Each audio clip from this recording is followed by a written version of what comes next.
Welcome back to my channel. This is Shi Graketero para naman sa isang napakagandang tutorial, 'no.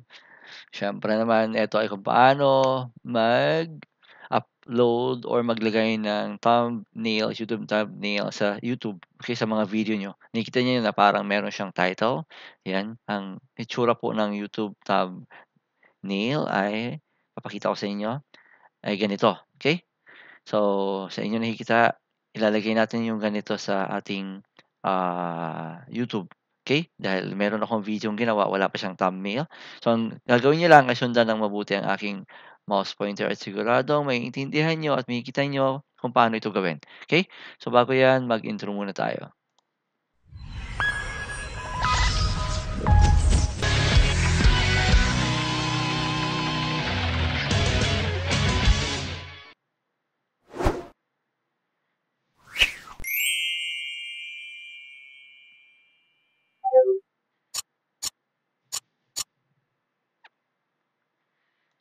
Alright, so nagbabalik, eto na nga 'no, napakadali lang ito mga friendship, ang gagawin niyo lang is sundan yung aking mouse pointer. Una, siguraduhin nasa YouTube channel na kayo, tapos, punta kayo sa profile, view your channel, ayan.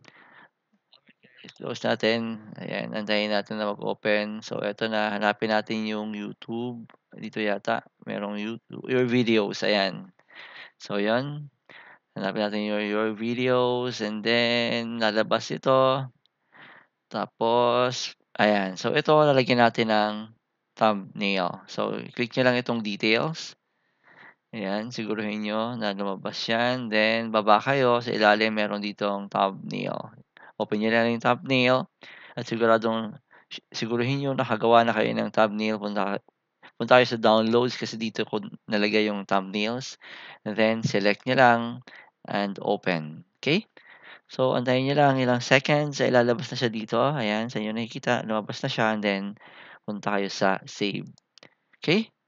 Ayan, so sa inyo nakita naka-save na siya, so okey na. Gano'n lang siya kadali mga friendship 'no, napakadali lang, okey? So, siguraduhin niyo lang na nakagawa na kayo, pagkatapos niyo nagawa punta na kayo sa, kung saan niyo sinave. So, sa akin sa download ha, kaya doon ko kinuha. Kung kayo depende sa inyo kung saan niyo sinave and then 'yun, kung doon niyo makukuha yung, thumbnail na 'yun. So eto guys, papakita ko na sa inyo kung ano yung itsura pagkatapos niyong upload yung thumbnail. So ayan, so sa inyo nakikita how to delete YouTube video to your channel, ayan eto na. So 'yan yung thumbnail niya 'no, so gano'n lang siya kadali. Ang bilis lang, okay. So kung meron kayong, mga katanungan, huwag kayong mahiyang mag-comment sa comment box natin. At siyempre please don't forget to subscribe, share the video sa ating mga kababayang sa mga sulok ng mundo para mapanood nila at magkaroon sila idea kung paano gawin ang mga bagay na 'to, okay. So again, this is Sugar Raketero, stay safe and God bless everyone, and maraming salamat sa lahat ng subscriber natin na hindi pa rin nagsasawang, sumubaybay sa ating mga videos, okey? So yun muna sa ngayon, maraming salamat, sa inyo at yun, kita-kits sa susunod na video.